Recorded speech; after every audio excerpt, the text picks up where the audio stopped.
Je suis aujourd'hui avec le Benjamin de l'équipe, Kainou, tellement jeune que depuis qu'il est là, j'appelle Jordi Chifou l'ancien. Kainou, Yorana. Yorana, président. Tu vas bien?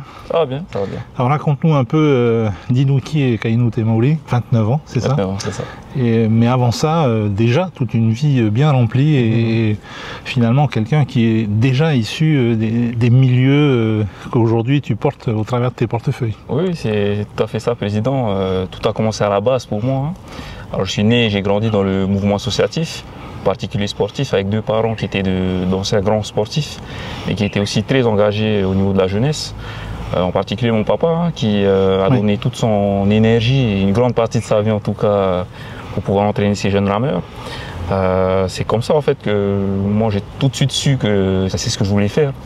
Et ce que je voulais faire, c'était trouver des solutions en fait pour pouvoir aider nos associations, aider nos bénévoles et toutes ces personnes en fait qui se démènent jour après jour sur le terrain, qui sont très engagés, mais engagés pour pouvoir proposer quelque chose de positif à notre jeunesse. Donc c'est vraiment dans ce sens-là où j'ai choisi de m'orienter vers un master de droit public à l'université de la Polynésie française, parce que je voulais en fait comprendre de l'intérieur comment fonctionnait notre administration, quelles étaient les procédures et comment surtout est-ce que je pouvais la rendre plus accessible à ceux qui en ont besoin, en particulier nos petites associations. Quand je me suis lancé sur le marché du travail, j'ai toujours eu le choix de faire ce qui me plaisait, donc accompagner ce mouvement associatif. J'ai eu l'occasion de le faire en tout cas au niveau de la mairie de Punavia, puisque je m'occupais des quartiers prioritaires. Donc c'est là que tu as démarré ta carrière? C'est là que j'ai démarré ma carrière en tout cas. J'ai fait 2 ans, ensuite j'ai basculé du côté de la fonction publique territoriale à la direction de la jeunesse et des sports, où je me suis spécialisé dans les portefeuilles qui sont les miens aujourd'hui, toujours dans ce volet accompagnement des associations. Et aujourd'hui j'ai l'occasion de pouvoir poursuivre cet engagement en tant que ministre à un autre niveau du coup.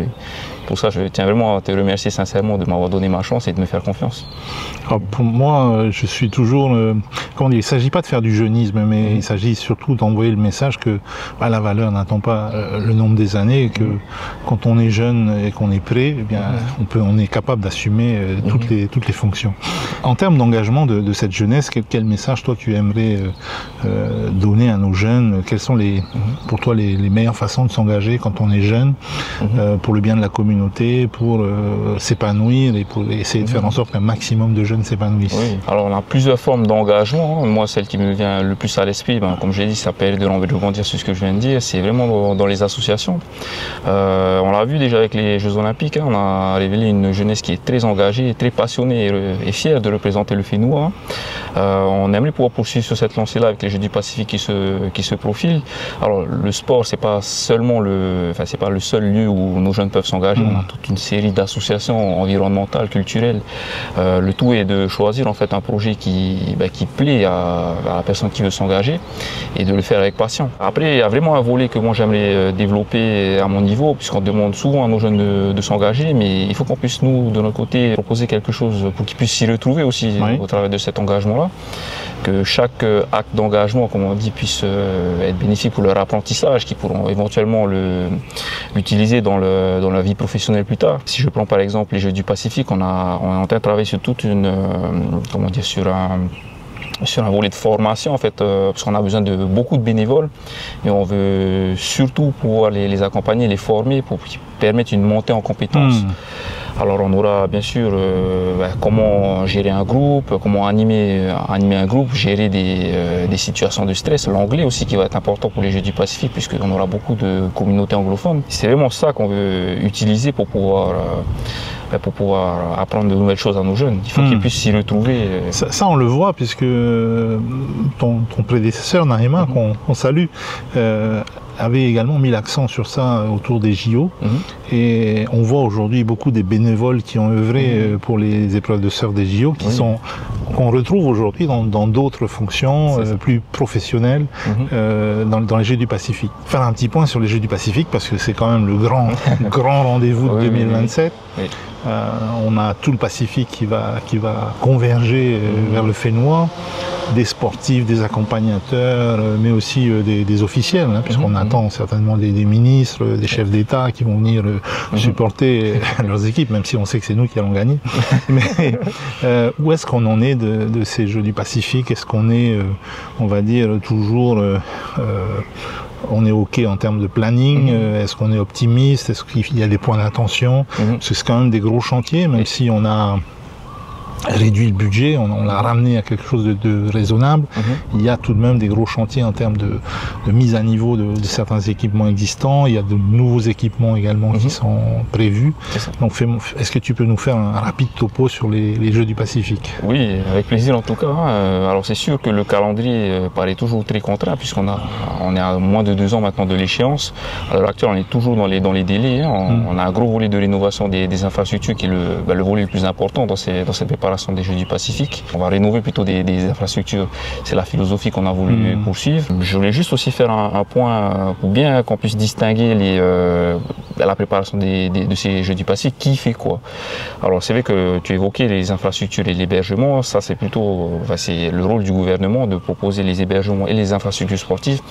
Mais l'organisation à proprement parler des Jeux du Pacifique est confiée au comité organisateur des Jeux du Pacifique Tahiti 2027. C'est une exigence de la charte des Jeux du Pacifique de vraiment séparer le mouvement sportif qui est porteur de ce projet des pouvoirs publics. Bien sûr, ça demande une coordination, c'est notre rôle principal, c'est pour ça qu'on doit suivre ça avec attention, de pouvoir leur proposer en fait des conditions idéales pour pouvoir accueillir ces athlètes-là. Donc concrètement, ils sont chargés du volet des transports, le volet opérationnel des transports, de servir des repas, animer la vie des villages, en fait, tout ce qui va rendre vivant en fait ces Jeux du Pacifique. Le dernier volet, ça a trait plutôt au niveau de la préparation de nos athlètes, puisque le COJ doit être neutre quelque part, puisque c'est l'organisateur des Jeux. La préparation de nos athlètes de la Team Tahiti 2027 est confiée à la fois aux fédérations et au COPF, qui eux ont vraiment la mission de faire briller nos athlètes et de faire gagner Tahiti à domicile. Donc on accompagne nos fédérations et l'ensemble de ces acteurs-là. Je disais, c'est notre rôle de coordonner toute cette préparation-là. Ça nous prend beaucoup d'énergie au quotidien, bien évidemment, mais c'est le lot en fait de l'organisation de ce type de manifestation. Je rappelle quand même que c'est 4500 athlètes, plus de 12 000 accrédités au total en comptant les bénévoles. Donc forcément, c'est très compliqué à coordonner, mais on est tout à fait optimiste là-dessus, il n'y a pas de souci. C'est la raison pour laquelle on se lève tous les matins. Bien sûr. Bien sûr. Et voilà, non, simplement, je voulais juste aussi rajouter un dernier point sur le volet héritage, un point très important pour nous dans cette préparation des Jeux, parce que voilà, on veut vraiment laisser une empreinte durable au niveau de la population. J'évoquais les hébergements, on a fait le choix de partir pour héberger nos délégations dans les établissements scolaires plutôt que de créer de nouvelles infrastructures, parce qu'on a voulu en fait que ce soit réutilisé par la suite par nos scolaires. Et c'est toute la philosophie en fait de notre projet Jeux du Pacifique. Est-ce qu'on peut faire peut-être un petit focus sur 2 sujets qui ont, je pense, été mal compris du grand public. Le premier, c'est ces fameuses piscines éphémères, qui ne sont pas vraiment éphémères, qui sont mobiles. C'est ça. Est-ce que tu peux nous expliquer d'abord pourquoi est-ce qu'on en a eu besoin, où est-ce qu'elles vont être installées, et ensuite où est-ce qu'elles seront repositionnées? Bon, on n'a peut-être pas décidé encore tout à fait, mais est-ce qu'elles pourront être repositionnées après les Jeux? Oui. Alors oui, il y a eu cette croyance populaire en tout cas que nous allons jeter les bassins en fait après les Jeux du Pacifique. Comme tu l'as dit, c'est faux. On a l'envie d'investir dans une infrastructure structurante qui va durer plusieurs dizaines d'années après les Jeux. Pourquoi est-ce qu'on n'a pas pu réutiliser finalement la piscine olympique de Paufey? Oui, alors celle-ci, elle est pas tout à fait aux normes. Il va nous manquer quelques mètres sur le 50 mètres, et puis on a constaté aussi un affaissement de la piscine. Donc ça a coûté trop cher en fait de rénover cette piscine-là, facilement le double de ce qu'on va investir pour les bassins mobiles. Donc sur ces bassins mobiles, on va les positionner sur l'espace à Mamor, là où sont situés les foires agricoles en ce moment. Simplement le temps des Jeux, puis on les repositionnera dans les communes à l'issue des Jeux du Pacifique. Juste pour pouvoir donner une perspective, c'était les mêmes bassins qui ont été utilisés pour les Jeux Olympiques de Paris 2024. Et voilà, c'est gage gage de qualité, hein, puisque même les communes métropolitaines se sont arrachées en fait ces bassins-là. On va les repositionner dans nos communes pour pouvoir stimuler le sport local en fait. Alors deuxième petit sujet qui a provoqué un émoi dans le public, et on les comprend, c'est l'arrêt du passeport, l'incompréhension de finalement pourquoi ça s'est arrêté, pourquoi on n'a pas repris tout de suite et pourquoi est-ce qu'on reprend avec un décalage avec un nouveau dispositif cette fois-ci. J'ai eu l'occasion de le dire plusieurs fois, le passeport en fait était un dispositif national et on connaît les tensions budgétaires qui existent au niveau hexagonal en ce moment, donc le choix a été fait, pas d'arrêter, de limiter en fait le passeport. Malheureusement, la Polynésie ne fait pas partie des collectivités qui font l'objet d'un renouvellement pour cette année scolaire.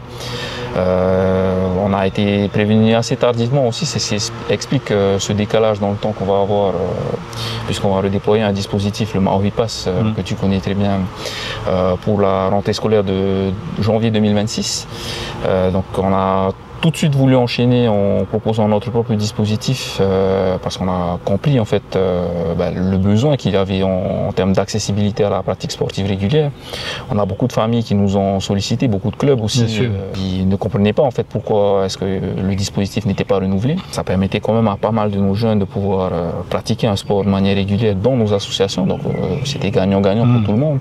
Un sport ou la danse, qui est un sport. Oui, tout à fait. Ça fait partie en tout cas des disciplines qui étaient ouverte au passeport, et c'était la volonté en fait d'adapter le dispositif à nos spécificités locales, puisqu'il faut qu'on puisse proposer une offre de sport et d'activité en fait, qui ressemble à notre population. On parlait un peu de nos jeunes et de délinquance parmi les services que tu as sous ta tutelle. Il y a la DPDJ, cette délégation prévention de la délinquance. Il ne faudrait pas qu'on fasse un amalgame entre délinquance et jeunesse, mais malgré tout, si on veut éviter on va dire une augmentation de la délinquance, il faut qu'on s'occupe de nos jeunes et il faut qu'on les occupe. Quelle est l'idée à ce niveau-là pour toi? Bien sûr, Président. Alors, tu le sais, notre champ de compétences nous force en fait à œuvrer plutôt sur le volet de la prévention plutôt que sur de la répression. On le sait, il y a un enjeu particulier au niveau de la jeunesse, puisque c'est là en fait qu'on doit inculquer certaines valeurs, puisque c'est là que l'esprit est plus facilement formaté à ces valeurs-là. Donc on a vraiment la volonté d'investir le champ au niveau de la jeunesse. Tu l'as dit, on se doit de pouvoir proposer une alternative positive. La lutte contre l'oisiveté, c'est véritablement comme ça qu'on prend en tout cas la lutte contre la délinquance, parce qu'on se doit, comme je l'ai dit, de proposer cette alternative positive. Alors forcément, moi en tant que ministre des Sports, de la Jeunesse et de l'Artisanat, c'est surtout ces portefeuilles-là que je vais utiliser, mais les autres ministères, la culture, l'emploi, l'éducation, en fait, ont ce même travail-là. Ce qui importe en fait, c'est qu'on puisse proposer une activité régulière à toutes ces personnes-là pour pouvoir limiter en fait les dérives liées à l'oisiveté. Donc c'est vraiment là-dessus qu'on essaye de travailler un maximum. Comme je l'ai dit, d'offrir une offre d'activité qui soit adaptée à notre population et vraiment, véritablement, plutôt s'appuyer sur notre réseau associatif, qui est très fort en tout cas au niveau de la jeunesse et des sports. C'est une force sur laquelle on doit pouvoir capitaliser. Chacun mène des projets à son niveau, mais si on veut vraiment toucher l'ensemble des personnes au plus près dans les quartiers et tout, on est forcément obligé de passer par nos associations. Donc cet accompagnement-là a lieu à notre niveau, on travaille en symbiose et on était content en tout cas de ces échanges-là avec eux. J'imagine que dans les domaines de compétences qui sont les tiens, les portefeuilles qui sont les tiens, il y a beaucoup de synergie avec deux de tes collègues, le ministère de l'Éducation. Il y a un volet sport scolaire qui est très important et qui vient compléter finalement le dispositif, mais il y a aussi au niveau de cette information de nos jeunes, cette lutte contre l'oisiveté, il y a des synergies forcément à établir. Et puis il y a aussi le ministère de la Santé, puisque là, le sport c'est la santé, et il faut être en bonne santé pour faire du sport. Donc comment est-ce que tu vois cette interministérialité au quotidien? Comment est-ce que tu la vis et qu'est-ce que tu aimerais pouvoir améliorer finalement? Alors moi, il y a une notion qui me tient à cœur dans les politiques publiques, c'est la notion de programme. J'aime beaucoup en fait pouvoir travailler avec différentes institutions, différents ministères, pour proposer en fait pour une même personne différentes actions. Parce que ce qui compte pour moi, c'est qu'il y ait un certain suivi de la personne, entre guillemets, qu'on ne fasse pas un one-shot. C'est important qu'on puisse revoir régulièrement ces personnes-là. Donc si on peut l'imbriquer dans différents dispositifs, je pense qu'on avance dans le bon sens. Si je prends le sport scolaire par exemple, c'est le niveau 1 en fait de l'initiation sportive. On commence à découvrir en milieu scolaire, puis on commence à se diriger vers un club sportif, donc il va plutôt relever de mon portefeuille. Et voilà, c'est comme ça en fait qu'on drive un jeune vers un projet sportif ou voir autre chose. Si je prends sur le plan de la jeunesse, la prévention de la délinquance, on travaille également avec la vice-présidente. On travaille sur des bootcamps qui sont des formules qui marchent très bien au niveau de nos adolescents. Mais on se rend compte que si on veut vraiment toucher nos jeunes, il faut qu'on puisse avoir aussi un levier au niveau de la famille. Parce qu'on aura beau faire de la prévention au niveau de nos jeunes, s'ils retournent dans un environnement en fait, qui n'est pas idéal, quelque part on est inefficace. Donc on travaille avec la vice-présidente pour pouvoir proposer des camps de famille. Nos jeunes qu'on va retrouver dans nos bootcamps vont se retrouver dans les camps de famille et on va pouvoir créer ce suivi. C'est vraiment cette notion de programme que je veux pousser un maximum. Et forcément il va falloir que je travaille avec tous les ministres concernés pour pouvoir aboutir à quelque chose d'assez poussé. Alors le sport, c'est d'abord de l'activité physique, c'est ce qu'on est tous capables de faire le matin, des étirements, des choses comme ça, sans risque de se blesser. Ensuite, il y a les gens qui vont faire du sport de manière un peu plus régulière, en club. Et puis après, il y a l'élite. Aujourd'hui, en Polynésie, est-ce qu'on a beaucoup de sportifs professionnels? Comment est-ce qu'on accède à cette élite? Qu'est-ce qu'elle nous apporte finalement? Et comment le pays peut soutenir un sportif qui veut vraiment percer à haut niveau? Alors, on a pas encore véritablement de vrais sportifs professionnels, mis à part nos surfeurs et quelques triathlètes et bientôt, on l'espère en tout cas, quelques footballeurs. Nous, on va plutôt parler de sport de haut niveau au niveau du pays, puisque voilà, chaque fédération a l'obligation de mener des actions pour pouvoir favoriser l'épanouissement vers le haut niveau de ces sportifs. Alors on a à l'heure actuelle une liste de personnes qui sont reconnues sportifs de haut niveau. À l'heure actuelle, ils sont près de 200 inscrits sur cette liste-là. Ça leur permet en fait d'avoir accès à un package d'accompagnement du pays. Alors bien sûr, il y a des bourses qui sont proposées à ces sportifs-là, mais aussi un suivi médical, l'accès à des infrastructures de l'IGSPF pour pouvoir préparer leurs différentes échéances, et surtout en fait quand ils sont fonctionnaires, des congés exceptionnels supplémentaires pour pouvoir se déplacer, puisqu'on sait que dès lors qu'on commence à dépasser la Nouvelle-Zélande sur un déplacement, on est sur 1 semaine, 2 semaines de congés, et on a des sportifs qui doivent prendre sur leur congé personnel. Donc on a ce package d'accompagnement pour nos sportifs de haut niveau, mais on œuvre aussi au travers des fédérations et des associations, au travers notamment des subventions. Le projet Ambition que l'on porte avec le COPF en ce qui concerne la préparation de nos athlètes qui vont briller aux Jeux du Pacifique, ou d'autres projets de déplacement sur des championnats du monde. On va aider beaucoup aussi au travers des associations et des fédérations, au-delà de l'accompagnement individuel que j'ai déjà évoqué des sportifs de haut niveau. Tu parlais d'héritage tantôt au niveau des Jeux du Pacifique. Moi j'ai eu l'occasion de voyager un peu dans le Pacifique Sud, dans certains de nos pays voisins où des Jeux du Pacifique ont été organisés il y a quelques années, et on voit qu'une partie de ces infrastructures, souvent gigantesques, qui ont été construites, sont aujourd'hui à l'abandon, ne sont pas utilisées. Comment est-ce qu'on évite ce phénomène chez nous pour les Jeux de 2027 et pour la suite? Oui, moi aussi, pour avoir vécu les Jeux du Pacifique, j'ai encore en mémoire en fait, certaines infrastructures, notamment une piscine qui avait dû être remplie de sable la semaine qui a suivi les Jeux du Pacifique.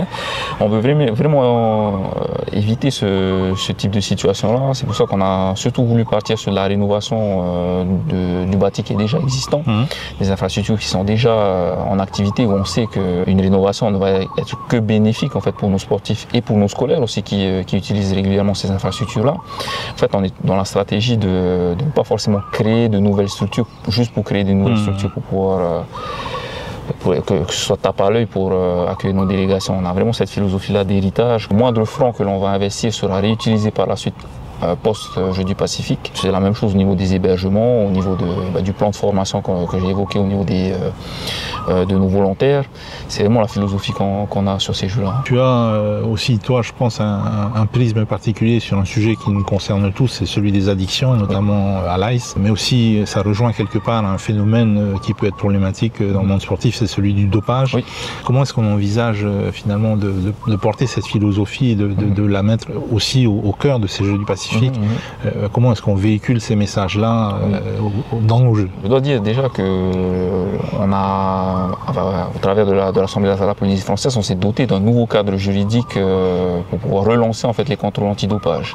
C'était aussi une obligation au niveau de la charte des Jeux du Pacifique qui nous disait que pour pouvoir accueillir les Jeux du Pacifique, on doit pouvoir conformer notre réglementation locale au Code mondial antidopage. Donc on l'a fait au niveau de l'Assemblée. Là actuellement on est dans la phase de prévention pour alerter en fait tout ce beau monde en fait que les contrôles vont reprendre incessamment sous peu. La nouveauté aujourd'hui, c'est que les contrôles seront menés en fait par un organisme indépendant du mouvement sportif et du gouvernement.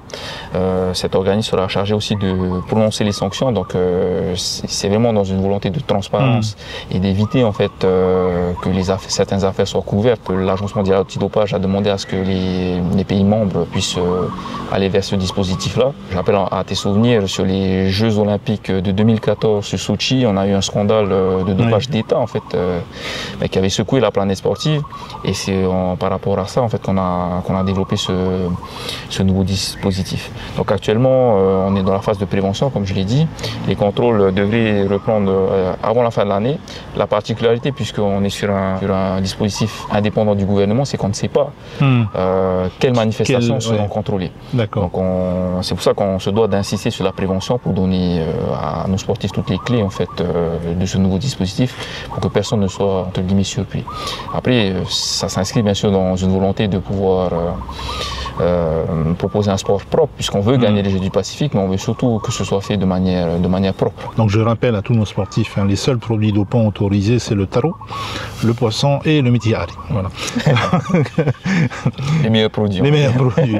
On a bientôt, là, dans quelques jours, un événement sportif absolument incroyable, Hawaii Nui, qui va démarrer. Alors je vais évidemment pas te demander un pronostic, parce que là, sinon, on va se faire taper dessus par les supporters des uns et des autres. J'ai remarqué, moi, depuis le début de Hawaii Nui, que finalement, la participation des étrangers, elle s'est un peu tassée.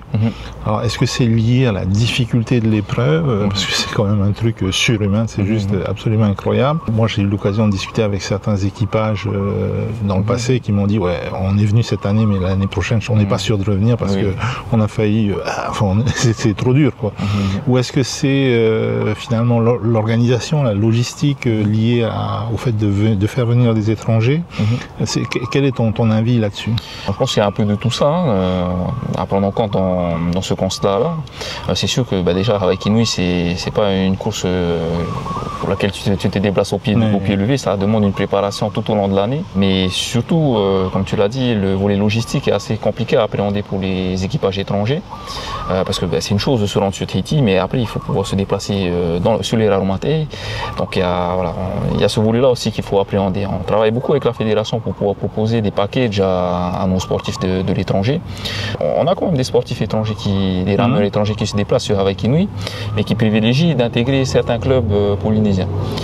Là, on veut vraiment proposer des packages pour que ce soit des équipes entières qui viennent de l'extérieur qui puissent participer à Hawaii Nui.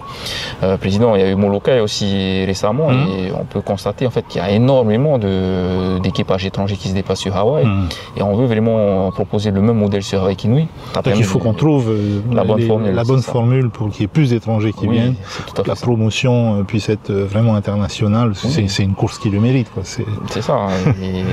C'est à l'image du Tour de France en fait. Hawaii Nui se passe sur les Raromatei et finit à Bora, donc il y a une possibilité en fait de faire rayonner nos îles et nos magnifiques paysages à l'étranger.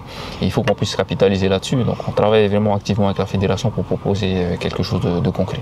Alors, depuis quelques années, à Hawaii Nui, il y a une dernière étape qui se déroule, je crois, dans le lagon de Bora Bora, qui a une portée, une visée plus inclusive avec les femmes, les ados, les personnes porteuses de handicap également.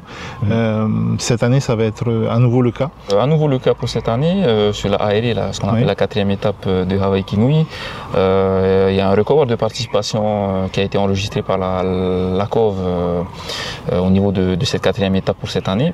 Donc on est très content, comme tu l'as dit, c'est une course qui est adressée en fait à un grand public, un peu sur le volet de l'initiation au VA, para, mais aussi les quartiers, certaines entreprises qui participent à cette manifestation.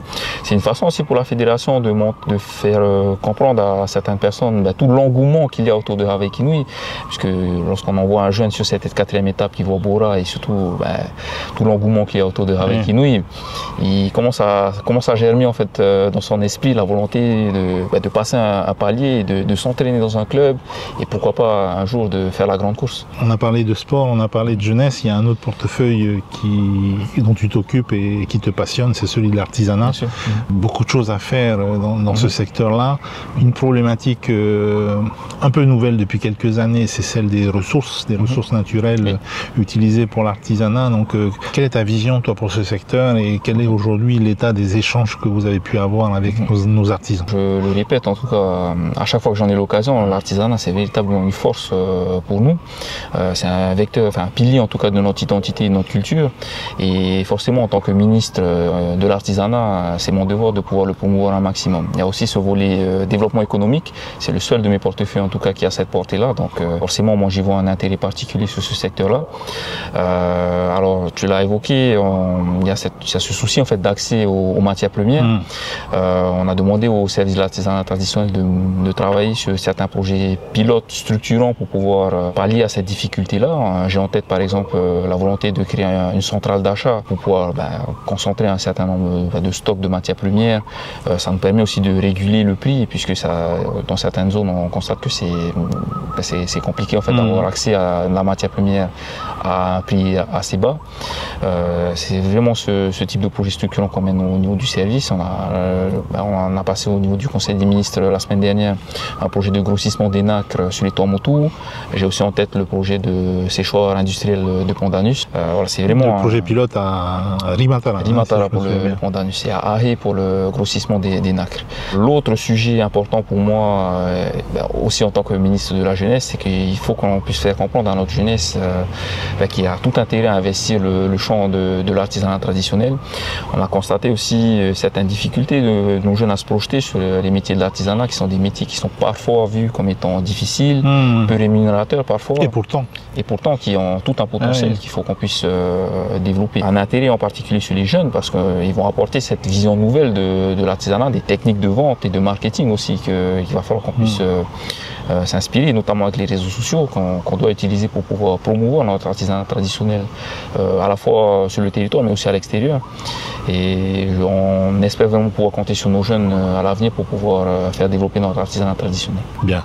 Alors, toi, tu t'es engagé très tôt, tu as su très tôt que c'était un peu ta vocation finalement d'œuvrer dans ces domaines-là pour le bien du pays, pour le bien de notre peuple.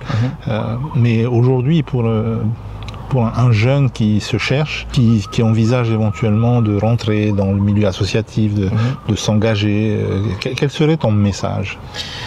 Alors mon message pour promouvoir l'engagement, c'est véritablement de dire que en fait, le pays et nos jeunes, notre population a besoin en fait que des gens leur proposent des projets concrets pour pouvoir améliorer leur quotidien.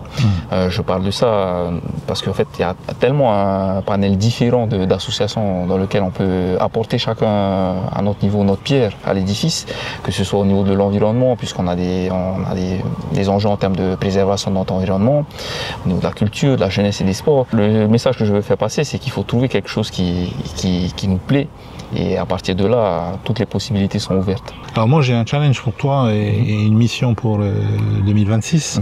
Donc je te propose d'être le chef de file de la future équipe gouvernementale à la course aérée. On va rester modeste, hein. On va rester sur celle-là.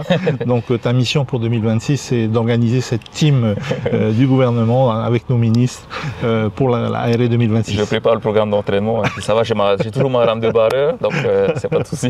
Maruru président. Et je sens qu'il y a des muscles qui n'ont jamais été sollicités, qui vont être réveillés. Merci en tout cas, Kleinou, pour ce temps que tu nous as accordé, en espérant que vous avez également passé un bon moment en notre compagnie. Prochain rendez-vous dans quelques temps, cette fois-ci avec la ministre de la Solidarité, la vice-présidente Minali Chantal Gallnan. À très vite.